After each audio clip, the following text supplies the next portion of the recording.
भुवनेश्वर स्थानीय रोटारी भवन ठारे रत्नाकर माणिया फाउंडेशन तरफ विशिष्ट समाजसेवी रत्नाकर माणिया 99तम जन्म जयंती पालित हो जाइछे। एही उत्सव रे बहु ज्ञानी गुणी मान्यगण्य व्यक्ति माने जोगदे तांकर स्मृति चारण करथिले।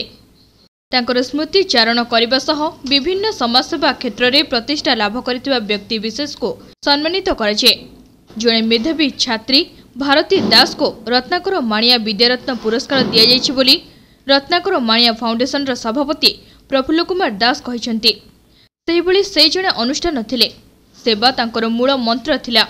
से सेवा क्षेत्र में कौनसी समस्या को खातिर करुनथिले। सामाजिक समानता रक्षा पई तांकर अवदान अतुलनीय।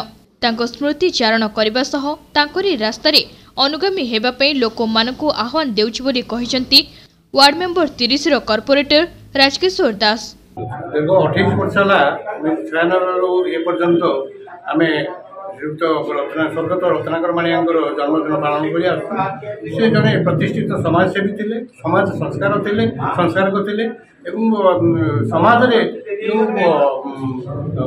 कुरीति सब थिला कुसंस्कार थिला अंतत दूर करने जीवन में अनेक उद्यम करते। जड़े वरिष्ठ संगठक थे, जड़े दुर्धर्ष कर्मचारी नेता थे सागे सागे सामाजिक स्तर में जो असाम्य था दूर करने जीवन सारा प्रयास कर जो मैंने तल स्तर में पढ़ते सामाजिक दृष्टिकोण उठेवाई उत्थान से जीवन सारा संघर्ष कर गोटे जड़े अदमनीय चरित्र क्या भय नाला किसी केतबले से खातिर पड़ुनते।